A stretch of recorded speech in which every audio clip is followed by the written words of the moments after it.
Good morning বন্ধুরা, তোমরা সবাই কেমন আছো? আশা করি খুব ভালো আছো। তোমাদের ভালোবাসায় আমিও খুব ভালো আছি। তো নতুন একটা রেসিপিতে তোমাদের অনেক অনেক স্বাগত জানিয়ে রেসিপিটা শুরু করতে চলেছি। তো চলো আমার সঙ্গে থাকো, আর কি কি রেসিপি হয় দেখতে থাকো। বন্ধুরা, আমার কড়াই গরম হয়ে গেছে আর কড়াইয়ের মধ্যে সরষের তেল দিয়ে দিয়েছি। এখানে অল্প একটু পেঁয়াজ কুচি দিয়ে দেবো। তো পেঁয়াজ কুচি আর দুটো কাঁচা লঙ্কা দিয়ে দিলাম। এর মধ্যে আমি চিচিঙ্গে দিয়ে দিচ্ছি। চিচিঙ্গেটাকে ভাজি করবো। তো দেখো পরিমাণ মতন অল্প পরিমাণে লবণ দিয়ে দিচ্ছি, কারণ এটা হেজে অল্প একটুখানি হয়ে যাবে। আর হলুদ গুঁড়ো দিয়ে দিয়েছি। এর মধ্যে আর কিছুই লাগবে না। আর এটাকে এখন ঢাকা দিয়ে দেবো, কারণ এর থেকে প্রচুর পরিমাণে জল বাড়াবো। এখন থেকে জল বাড়ানো শুরু হয়ে গেছে। তো আমি এটাকে এখন ঢাকা দিয়ে দিলাম। বন্ধুরা, এদিকে একটা কড়াই বসিয়ে দিয়েছি। এখানে দিয়ে দিয়েছি লবণ অল্প পরিমাণে, আর একটু হলুদ গুঁড়ো দিয়ে দিয়েছি। তো এখানে আমি এখন ফুলকপি আলুটা ভেজে নেবো ভালো করে। আর এদিকে জানোই তো চিচিঙ্গে ভাজাটা হচ্ছে। তো আমি ফুলকপি আলুটা একসঙ্গেই দিয়ে দিলাম, একসঙ্গেই ভেজে নেবো ভালো করে এখন। তো দেখো বন্ধুরা, আমার এখানে চিচিঙ্গেটা ভাজা হয়ে গেছে, আর এদিকে ফুলকপি ভাজাটাও হয়ে এসেছে প্রায়। চিচিঙ্গে ভাজাটা নামিয়ে নিয়েছি। তো এখানে আমার ফুলকপিটা ভাজা হয়ে গেছে, এটাকে এখন নামিয়ে নেব। তো দেখো বন্ধুরা, ফুলকপি আলুটাকে নামিয়ে নিয়েছি ভেজে। কড়াই বসিয়ে দিয়েছি, কড়াইয়ের মধ্যে অল্প পরিমাণে সরষের তেল দিয়ে দিয়েছি। তো আগের দিন কিছুটা মাছ ভাজা রেখে দিয়েছিলাম, তো এই মাছটা তো এখন ঝোল করতে হবে, তার জন্য আরেকবার একটু ভালো করে ভেজে নেব। দেখো বন্ধুরা, মাছগুলো দিয়ে দিয়েছি কড়াইয়ের মধ্যে। আর এই কড়াইয়ের মধ্যে তেল দিয়ে দিয়েছি অল্প পরিমাণে। এখানে আমি এখন মশলাটা কষিয়ে নেব মাছের ঝোলে।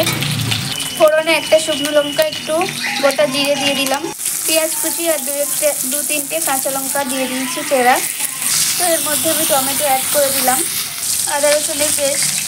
দেখো বন্ধুরা, এখানে লঙ্কা গুঁড়ো, হলুদ গুঁড়ো, লবণ আর ধনে জিরে গুঁড়ো অ্যাড করে দিলাম। এটাকে এখন ভালো করে কষিয়ে নেব। আর এখানে মাছগুলো ভালো করে ভেজে নিয়েছি। আর এখানেও দিয়েছি 3 পিস মতন।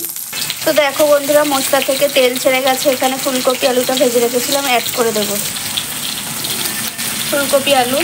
ফুলকপি আলুটাকে ভালো করে কষিয়ে নেব। মাছগুলো মিশিয়ে দিই।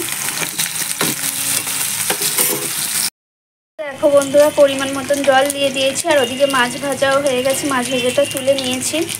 তো দেখো মাছ ভাজাগুলো তুলে নিয়েছি। কড়াইয়ের মধ্যে একটু জিরে দিয়ে দিচ্ছি, গোটা জিরে। আর এখানে সেই শিম আলুটা কেটে রেখেছিলাম, ওটা এখন দিয়ে দেবো। পরিমাণ মতন লবণ দিয়ে দিয়েছি। তো এটাকে ভালো করে এখন নাড়াচাড়া করে তারপর ঢাকা দিয়ে দেবো। তো ফুলকপি আলুর ঝোলটা সেটা ফুটে গেছে। এখানে মাছগুলো অ্যাড করে দেবো। তো একটা মাছ ভাজা আমার মেয়ের জন্য রাখলাম, আর এখানে সব মাছগুলো অ্যাড করে দিয়েছি। এখানে এখন ঢাকা দিয়ে দেবো। ঢাকা দিয়ে দিলাম।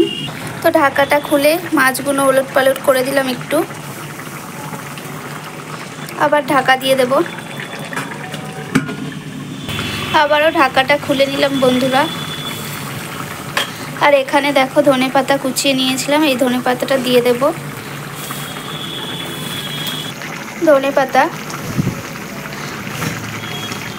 এটা ঢাকা খুলে নিয়েছি। আর অল্প একটু হলুদ গুঁড়ো দিয়ে দিয়েছি এর মধ্যে।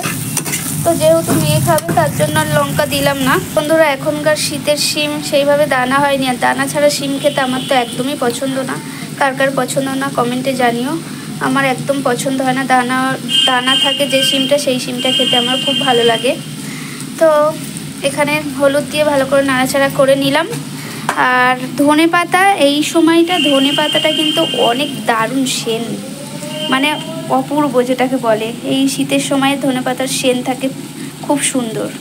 ফুলকপি আলু মাছের ঝোল থেকে অসাধারণ একটা সেন বার হয়েছে, কি বলবো। আর দেখো এদিকে আলুটাও সিদ্ধ হয়ে গেছে, আর ফুলকপিগুলো একদম গলে গেছে, যেহেতু ভেজে নিয়েছিলাম। তো এটাকে এখন নামিয়ে নেব। তো দেখো বন্ধুরা, ফুলকপি আলু মাছের ঝোলটা নামিয়ে নিয়েছি। আর কেমন হয়েছে অবশ্যই কিন্তু কমেন্টে জানিও। আর যে ধনেপাতাগুলো একটুখানি রেখেছিলাম, সেটা উপর থেকে দিয়ে দিয়েছি। তো এটাকে এখন ঢাকা দিয়ে রেখে দিয়ে আসি। শিম আলু ভাজা আমার কমপ্লিট হয়ে গেছে, এটাকে এখন নামিয়ে নেব। শিম আলু ভাজাটাকে নামিয়ে নিলাম। তো বন্ধুরা এক ঝলকে তোমাদেরকে দেখিয়ে দিই, এটা মানে শিম আলু ভাজা হয়ে গেছে কমপ্লিট, চিচিঙ্গা ভাজা, মেয়ের জন্য মাছ ভাজা, আর এখানে হচ্ছে ফুলকপি আলু টমেটো দিয়ে মাছের ঝোল, আর এখানে আছে ভাত। তো কেমন লেগেছে রেসিপিগুলো অবশ্যই কমেন্টে জানাতে ভুলো না, আর ভালো লাগলে অবশ্যই লাইক কমেন্ট করে পাশে থেকো, ভিডিওটিকে শেয়ার করে দিও। টাটা বাই বাই, আবার নেক্সট ভিডিওতে তোমাদের সঙ্গে দেখা হচ্ছে। সবাই ভালো থেকো, সুস্থ থেকো।